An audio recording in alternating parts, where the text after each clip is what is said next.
Bonjour. L'un des thèmes favoris du pape François est l'accueil.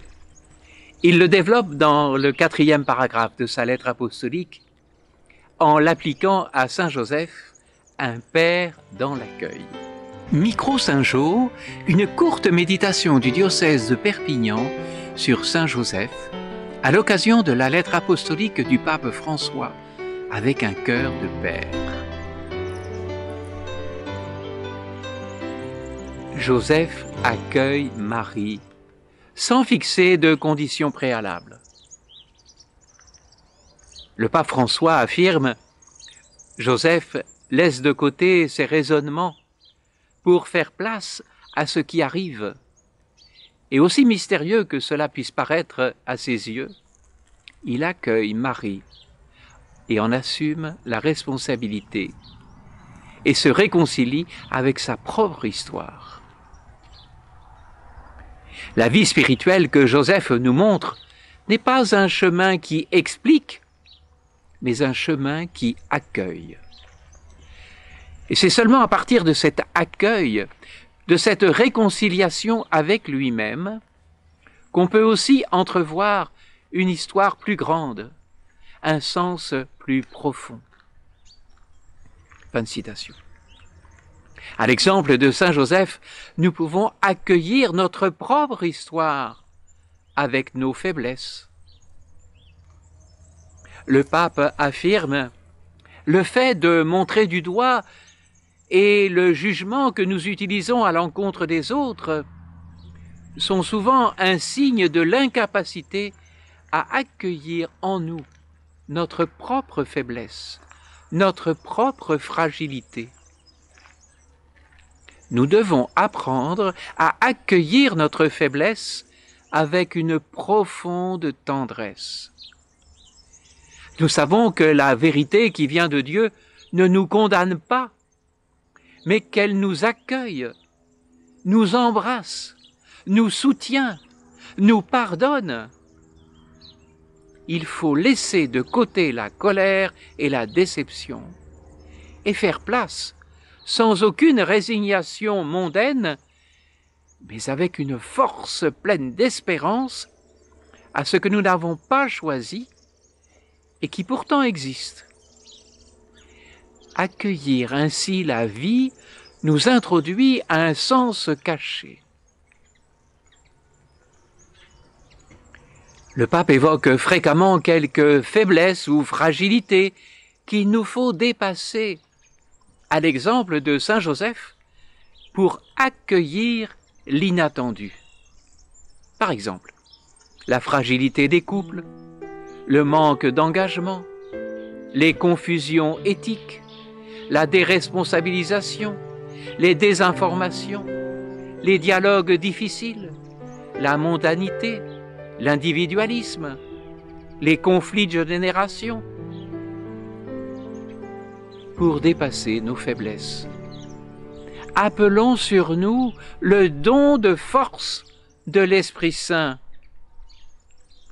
L'accueil est un moyen par lequel le don de force qui nous vient du Saint-Esprit manifeste dans notre vie. Seul le Seigneur peut nous donner la force d'accueillir la vie telle qu'elle est.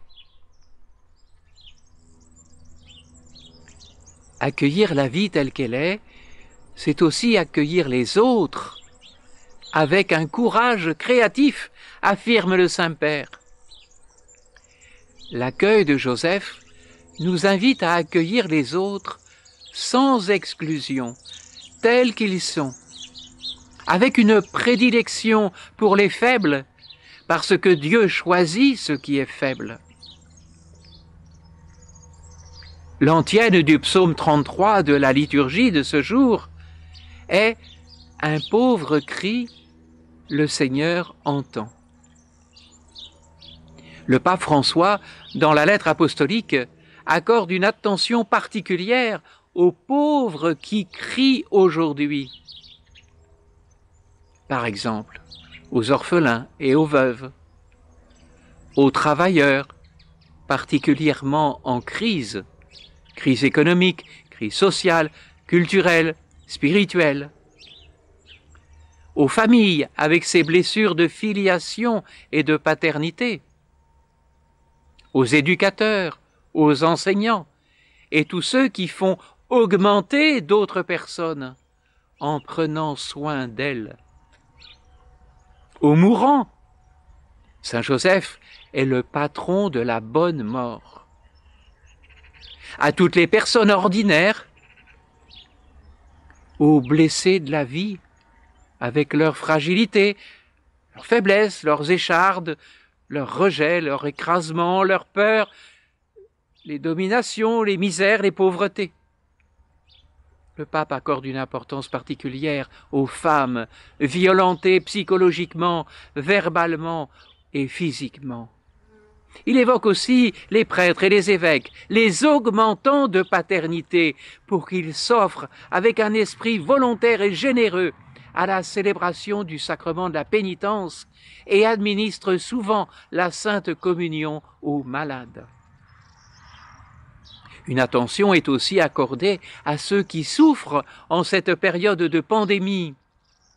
Le décret qui accompagne la lettre apostolique stipule en effet que le don de l'indulgence plénière est particulièrement étendu aux personnes âgées, aux malades, aux mourants et à tous ceux qui, pour des raisons légitimes, ne peuvent pas quitter leur domicile.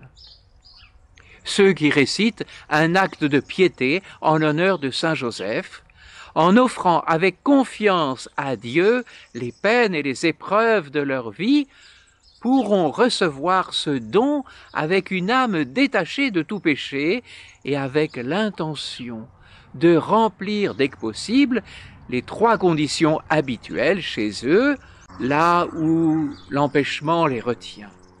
Enfin, le pape François nous commande d'aimer l'étranger et d'accueillir les familles d'étrangers contraintes par les malheurs, la faim, les guerres, la haine, la persécution ou la misère.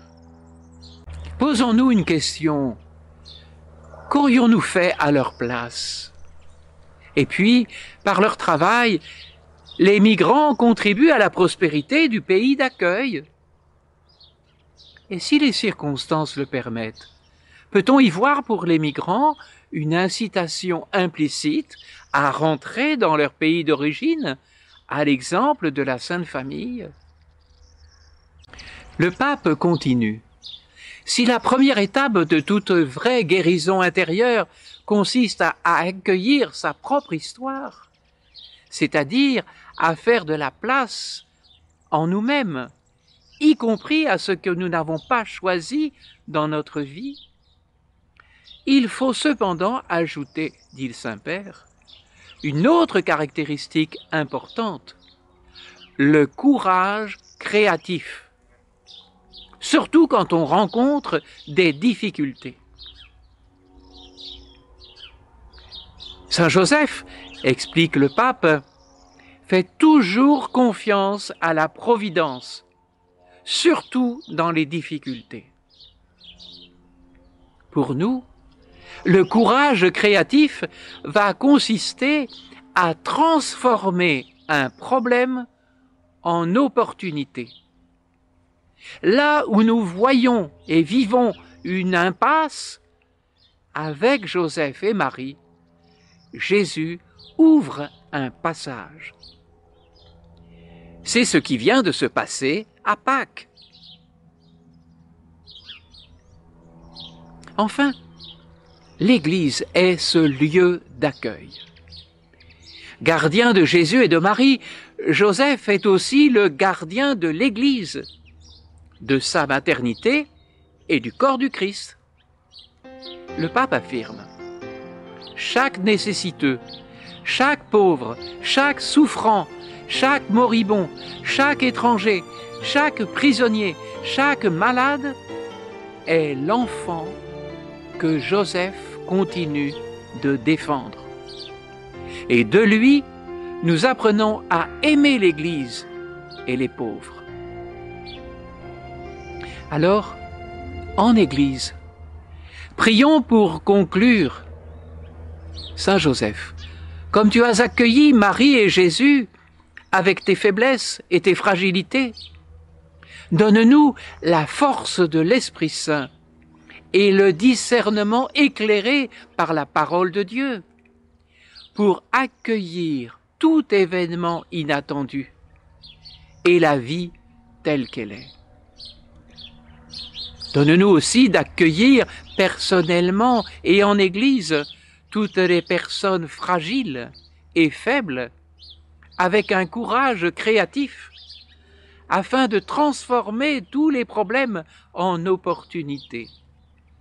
Nous te le demandons par Jésus le Christ, notre Seigneur. Amen. Saint Joseph, patron de l'Église universelle, prie pour nous. C'est avec joie que nous nous retrouverons mercredi prochain, avec Saint Joseph toujours, comme instrument de la promesse de la venue du Messie. À mercredi!